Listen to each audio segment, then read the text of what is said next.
মহাকাশে যাচ্ছে ভারতীয় কৃত্রিম উপগ্রহ EOS-09। তাই রোববার সকাল থেকেই নজর ছিল সবার। উৎক্ষেপণও হয়েছিল সফলভাবেই, কিন্তু দ্বিতীয় ধাপ পেরিয়ে ব্যর্থ হয় ভারতের মহাকাশ গবেষণা সংস্থা ইসরোর নতুন মহাকাশ অভিযান।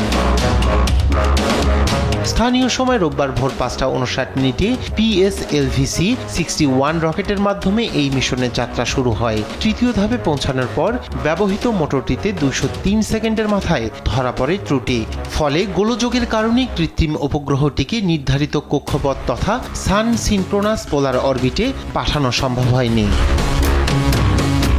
যান্ত্রিক ত্রুটির পর মিশনটি বাতিল করতে বাধ্য হন ইসরোর কর্মকর্তারা। রকেটের ধ্বংসাবশেষ থেকে আসন্ন ঝুঁকি এড়াতে ধ্বংস করে দেয়া হয় মহাকাশে থাকা রকেটটি। এরপর মিশনের ব্যর্থতা স্বীকার করে বক্তব্য দেন সংস্থার প্রধান ভি নারায়ণন।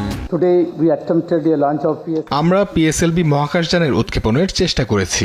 যানটি চতুর্থ পর্যায়ে পৌঁছায়। প্রথম দুটি ধাপ প্রত্যাশা অনুযায়ী কাজ করেছে। আমরা পর্যবেক্ষণে দেখতে পাচ্ছি তৃতীয় পর্যায়ে এসে অভিযানটি সম্পন্ন করা যায়নি। আমরা পুরো ঘটনা গভীরভাবে পর্যবেক্ষণ করছি। আমরা যত তাড়াতাড়ি সম্ভব আবারও ফিরে আসব।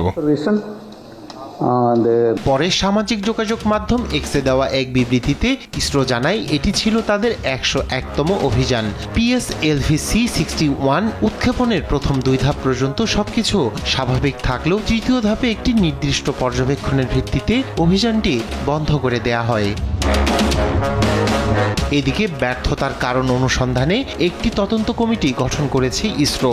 সংস্থাটি জানায় বিষয়টি খতিয়ে দেখে ভবিষ্যতের জন্য প্রয়োজনীয় শিক্ষা গ্রহণ করবে তারা।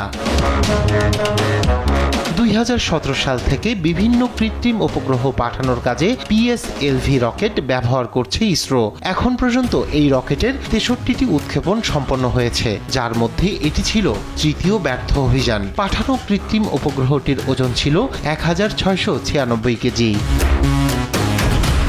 রায়হান কবির শুভ্র, নিউজ ডেস্ক, দেশ টিভি।